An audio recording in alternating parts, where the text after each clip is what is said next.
Bienvenue sur Philosophie neurothérapeutique, le podcast où nous explorons les liens entre les grandes idées philosophiques et les découvertes modernes en neurosciences et en psychologie. Je suis ravi de vous retrouver pour un nouvel épisode dans lequel nous allons plonger dans l'un des débats les plus fascinants de la philosophie, le libre arbitre. Dans cet épisode, je vais vous emmener à travers les réflexions de philosophes comme Spinoza, Sartre et Hobbes, qui ont tenté de répondre à la question « Sommes-nous réellement libres ?» ou bien nos actions sont-elles déterminées par des forces qui échappent à notre contrôle.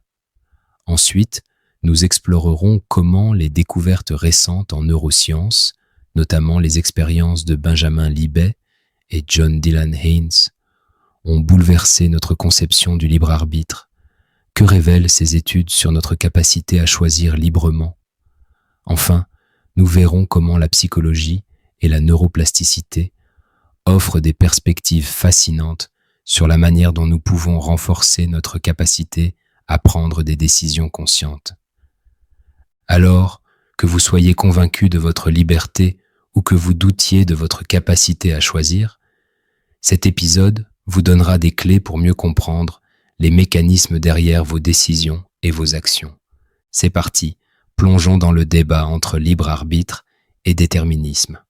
L'histoire de l'humanité est jalonnée de grandes questions philosophiques, et l'une des plus fascinantes, sinon des plus déroutantes, concerne notre capacité à choisir librement nos actions. Sommes-nous maîtres de nos décisions, ou bien nos choix sont-ils simplement les résultats d'une chaîne causale qui échappe à notre contrôle? Cette question, celle du libre arbitre, n'a cessé d'intriguer les philosophes depuis des millénaires, et aujourd'hui, elle est réinterprétée à la lumière des neurosciences modernes. Lorsque nous nous arrêtons pour réfléchir à nos propres expériences quotidiennes, nous avons l'impression d'avoir le contrôle sur nos actions. Vous choisissez peut-être d'écouter cet épisode en ce moment même, de faire une pause, ou de reprendre plus tard. Cela semble être une décision que vous avez prise consciemment. Mais est-ce réellement le cas? Ou est-ce que ce choix, comme tant d'autres, est influencé par des processus inconscients échappant à la volonté réelle? Les philosophes, depuis l'Antiquité, ont proposé des réponses variées à cette question. D'un côté, il y a les déterministes classiques, tels que Spinoza ou Hobbes, pour qui l'univers tout entier, y compris les actions humaines, obéit à une chaîne causale. Chaque événement est le produit d'un événement antérieur, tout comme les lois de la nature gouvernent le mouvement des planètes ou la croissance des arbres. Si tout ce qui se produit a une cause antérieure, alors nos actions ne font pas exception. L'homme, comme tout le reste, serait simplement un rouage dans cette vaste machine de la nature. Prenons un exemple concret. Imaginez que vous décidez un matin de prendre un café plutôt qu'un thé. Ce choix, qui peut sembler banal, pourrait être le résultat de multiples facteurs qui vous échappent.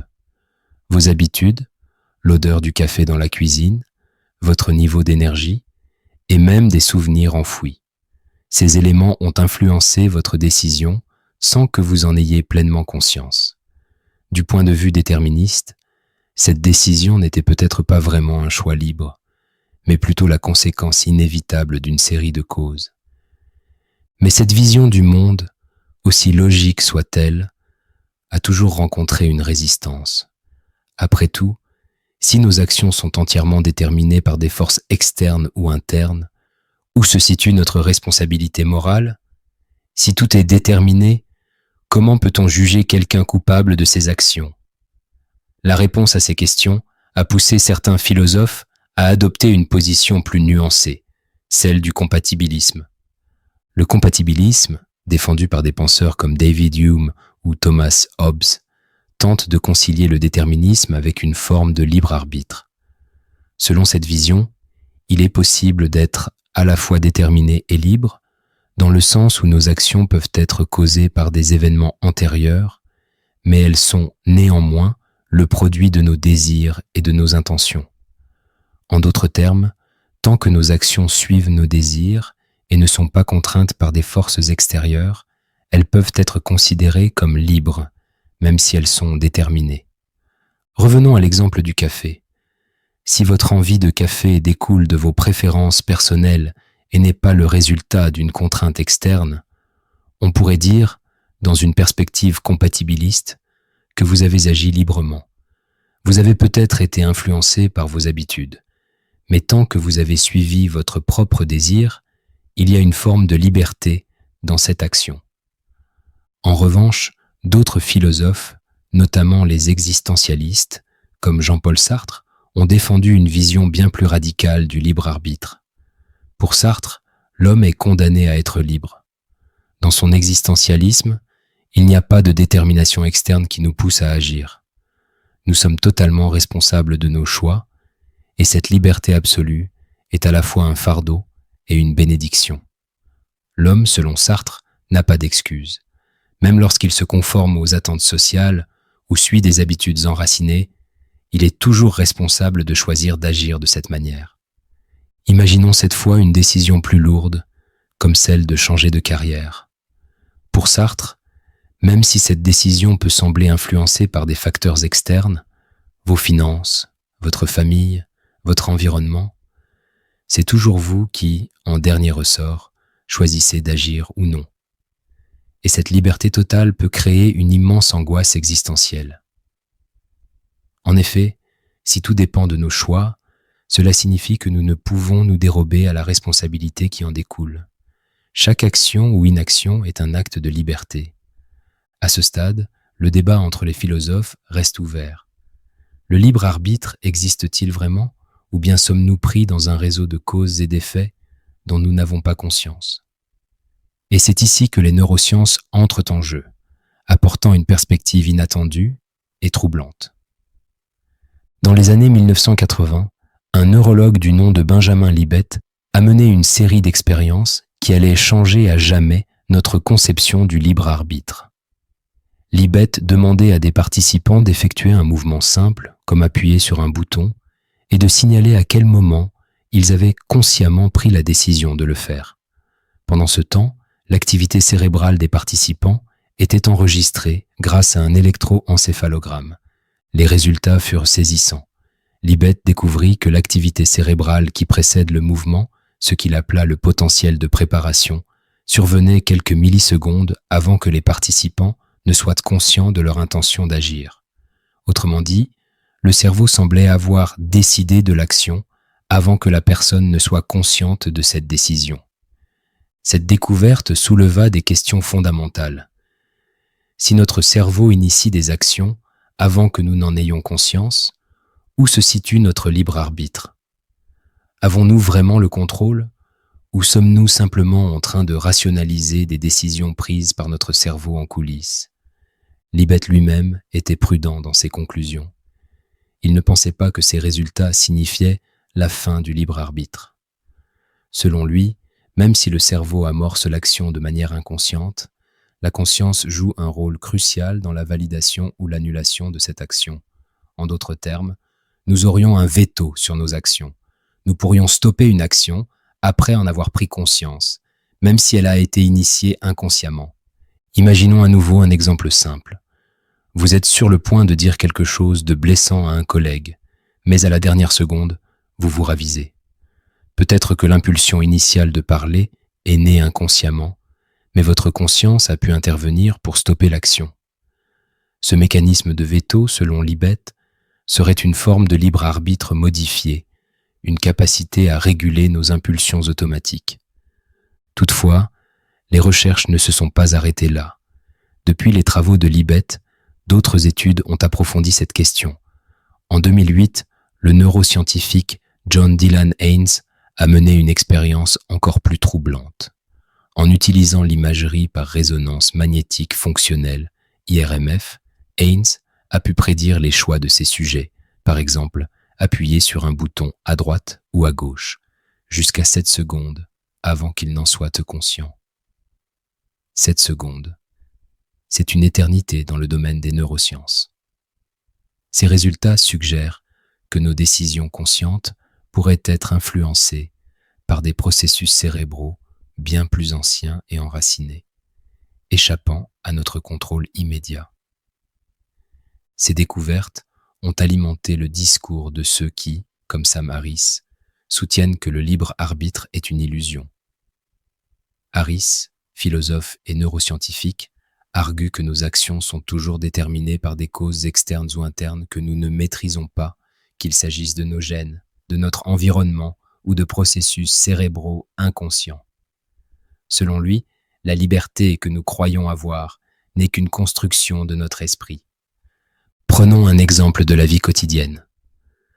Lorsque vous conduisez, il vous arrive probablement de tourner le volant sans y penser, en répondant aux signaux routiers presque automatiquement. Ce type de comportement repose sur des processus inconscients. Mais que dire des choix plus complexes, comme choisir un partenaire de vie ou décider de déménager dans une nouvelle ville? Harris soutiendrait que même ces décisions, que nous considérons comme profondément réfléchies, sont le produit de facteurs que nous ne contrôlons pas pleinement. Cela ne signifie pas pour autant que nous sommes condamnés à une existence totalement déterminée. Pour mieux comprendre pourquoi nous avons l'impression d'être libres, alors que de nombreux processus se jouent à notre insu, il est important de se pencher sur la manière dont le cerveau fonctionne. Une partie de cette illusion vient de notre conscience, qui est lente par rapport à de nombreux processus inconscients du cerveau. Par exemple, lorsque nous conduisons ou réalisons des tâches familières, notre cerveau utilise des automatismes pour économiser de l'énergie mentale. Cela permet de libérer la conscience pour d'autres tâches, mais cela signifie aussi que nous ne sommes pas conscients de toutes les décisions qui sont prises en coulisses. Cela nous amène à une question importante. Si tant de choses se déroulent inconsciemment, comment pouvons-nous encore parler de responsabilité morale? Si le libre arbitre est une illusion, est-ce que cela signifie que personne n'est vraiment responsable de ses actions? Cette question a des implications profondes, non seulement pour la philosophie, mais aussi pour le droit et la société. Les philosophes compatibilistes offrent une réponse intéressante à ce dilemme. Ils suggèrent que même si nos actions sont influencées par des processus inconscients, nous pouvons toujours être tenus responsables si nos actions sont en accord avec nos désirs et nos intentions. En d'autres termes, tant que nos décisions ne sont pas directement contraintes par des forces extérieures, par exemple sous la menace d'une arme ou d'une maladie mentale invalidante, nous pouvons être considérés comme ayant agi librement. Ce modèle de libre arbitre modifié laisse encore une place pour la responsabilité. Prenons un exemple pratique dans le cadre de la justice pénale. Si une personne commet un crime, mais que ce crime est le résultat d'une impulsion incontrôlable due à un déséquilibre chimique dans le cerveau, cette personne est-elle aussi responsable qu'une autre qui a commis le même crime sans avoir cette excuse biologique? Ici, la question du libre arbitre entre en jeu de manière cruciale. Les tribunaux doivent évaluer la capacité d'une personne à avoir contrôlé ses actions. Et c'est là que la psychologie et les neurosciences apportent des éclairages supplémentaires. Dans des cas de pathologie mentale, comme les troubles compulsifs ou la schizophrénie, les neurosciences montrent clairement que certains comportements échappent au contrôle conscient de l'individu. Par exemple, une personne souffrant de TOC, trouble obsessionnel compulsif, peut être poussée à réaliser des actions répétitives, même si elle est consciente de leur irrationalité. Ici, l'action est dictée par des processus neurologiques dysfonctionnels, ce qui soulève la question de la responsabilité. Cependant, pour la majorité des individus, même si certaines actions sont initiées de manière inconsciente, la conscience permet encore d'intervenir. Cela nous ramène à l'idée de conscience réflexive. Bien que de nombreuses décisions soient amorcées inconsciemment, nous avons la capacité, par la réflexion, de revoir et de modifier nos choix avant qu'ils ne se manifestent pleinement. C'est ici que se situe le libre arbitre selon certains neuroscientifiques et philosophes. Non pas dans l'initiation de l'action, mais dans la capacité à moduler ou à corriger ses impulsions initiales. Imaginons une situation courante. Vous êtes en colère après une remarque déplacée d'un collègue. Votre première impulsion est peut-être de lui répondre durement. Cette impulsion a été généré par des réactions automatiques de votre cerveau limbique, responsable des émotions. Cependant, grâce à votre cortex préfrontal, qui régule les émotions et planifie les actions, vous pouvez intervenir, vous calmer et choisir une réponse plus mesurée. Même si l'impulsion initiale a été inconsciente, la manière dont vous gérez cette émotion peut être vue comme un acte de libre arbitre. Des études en neuroplasticité ont montré que la capacité à moduler nos actions, à exercer notre volonté consciente sur nos impulsions, peut être renforcée par l'entraînement. Des pratiques comme la méditation ou la thérapie cognitivo-comportementale peuvent littéralement reconfigurer les circuits neuronaux pour améliorer notre contrôle conscient sur les processus automatiques. En cela, la neuroplasticité donne de l'espoir aux défenseurs d'un libre arbitre modulable. Même si nos actions sont souvent déterminées par des processus inconscients, nous avons la capacité de réorienter ces actions et ce pouvoir peut être renforcé avec de la pratique. Prenons un exemple concret de la vie courante. Imaginez que vous essayez de suivre un régime, mais chaque jour, vous êtes tenté par des sucreries. Si vous laissez vos impulsions inconscientes vous guider, vous finirez par manger ces sucreries. Mais, avec de la pratique, et parfois un encadrement psychologique, vous pouvez renforcer votre capacité à dire non. Ce contrôle croissant sur vos impulsions est le résultat d'une reconfiguration neuronale. Cela soulève la question suivante. Si nous pouvons moduler nos décisions, pourquoi certains d'entre nous y parviennent mieux que d'autres? Cela dépend de nombreux facteurs, y compris des prédispositions génétiques, mais aussi des habitudes mentales que nous avons cultivées au fil du temps. Certaines personnes sont naturellement plus enclines à réfléchir avant d'agir, tandis que d'autres réagissent plus impulsivement. Cependant, la bonne nouvelle est que notre cerveau reste flexible tout au long de la vie et cette capacité à moduler nos actions peut être améliorée par la pratique. Des études montrent que des pratiques comme la méditation de pleine conscience peuvent renforcer le cortex préfrontal, la région du cerveau responsable de la régulation des émotions et des impulsions. Avec le temps, les personnes qui pratiquent régulièrement la méditation développent une meilleure capacité à répondre consciemment à des situations stressantes, plutôt que de réagir automatiquement. En d'autres termes, elles développent un libre arbitre renforcé. Cela rejoint les enseignements philosophiques de nombreuses traditions, y compris le stoïcisme, qui insiste sur la capacité de l'individu à contrôler ses réactions aux événements extérieurs. Les stoïciens croyaient que même si nous ne pouvons pas contrôler ce qui nous arrive, nous pouvons toujours contrôler la manière dont nous y réagissons. Ce principe est aujourd'hui confirmé par les neurosciences. Bien que certaines actions soient initiées de manière inconsciente, nous avons encore la possibilité d'intervenir et de choisir une réponse plus adaptée. Ainsi, le libre arbitre, bien que limité par certains processus inconscients, existe sous une forme modulable et peut être renforcé par des pratiques intentionnelles. Mais alors, qu'en est-il des situations où les décisions sont vraiment prises en une fraction de seconde, comme lors d'un accident ou d'une situation d'urgence? Ces décisions instantanées relèvent-elles du libre arbitre ou sont-elles purement automatiques? Dans des situations de stress intense, le cerveau bascule souvent en mode réflexe, où des processus inconscients prennent le contrôle. Pensez à une situation où vous avez évité de justesse un accident de voiture. Dans ce cas, ce n'est pas votre conscience qui a dicté vos actions, mais votre cerveau reptilien, qui a réagi à la menace. Cela illustre le fait que, dans certaines circonstances, notre libre arbitre est largement suspendu au profit de mécanismes de survie automatiques. Cependant, dans des situations plus réfléchies, notre libre arbitre peut revenir au premier plan. Cela montre la complexité du débat autour du libre arbitre. Si nous sommes influencés par des mécanismes inconscients, nous avons néanmoins la capacité d'exercer un contrôle dans certaines situations, en particulier lorsqu'il s'agit de comportements réfléchis ou habituels. Et cette capacité à contrôler nos actions peut être renforcée par l'entraînement et l'introspection. En conclusion, les neurosciences nous montrent que le libre arbitre, tel que nous le concevions, est peut-être une illusion partielle. mais elles révèlent également que notre conscience joue un rôle crucial dans la validation ou la modification de nos actions.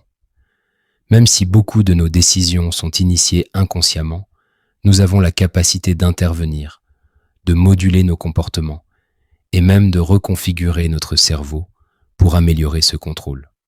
Le libre arbitre n'est donc pas une illusion complète, mais plutôt un processus dynamique que nous pouvons cultiver et renforcer. Alors, à la lumière de ces découvertes, que devons-nous conclure? Sommes-nous libres? La réponse semble être à la fois oui et non. Nous sommes influencés par des facteurs inconscients, mais nous avons également une part de contrôle, une marge de manœuvre, que nous pouvons agrandir par la pratique. En d'autres termes, notre liberté n'est peut-être pas totale, mais elle existe et elle peut être cultivée. Merci d'avoir écouté cet épisode.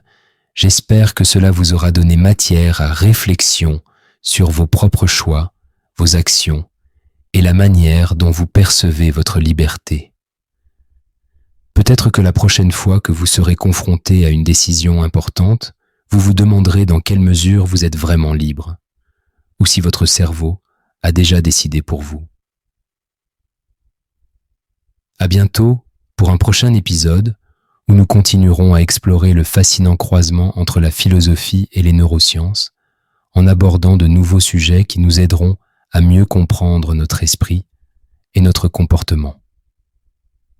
Dans notre prochain épisode, nous plongerons dans un autre débat fascinant, la quête du sens dans un monde incertain. À l'aide des idées de Nietzsche et de la psychologie moderne, nous explorerons comment les êtres humains, même confrontés à un univers sans valeur intrinsèque, peuvent encore trouver du sens et du but dans leur vie. Entre nihilisme et résilience psychologique, nous découvrirons comment la création de sens est non seulement une question philosophique, mais aussi un mécanisme biologique fondamental. D'ici là, je vous encourage à réfléchir à vos propres décisions, à examiner comment vos pensées et vos choix sont influencés, et à essayer, si possible, d'exercer un peu plus de contrôle conscient sur vos actions. Après tout, comme nous l'avons vu, même si notre liberté est peut-être limitée, elle n'est pas inexistante. Et avec du temps et de la pratique, nous pouvons tous apprendre à mieux moduler nos comportements et à exercer notre volonté d'une manière plus intentionnelle. Encore une fois, merci pour votre attention. Si cet épisode vous a inspiré, n'hésitez pas à partager vos réflexions dans les commentaires ou à explorer plus en profondeur les nombreuses questions soulevées par ce débat sur le libre arbitre. À bientôt et souvenez-vous, que vous pensiez être totalement libre ou non, ce qui compte, c'est la manière dont vous choisissez d'aborder cette liberté relative. Je vous remercie.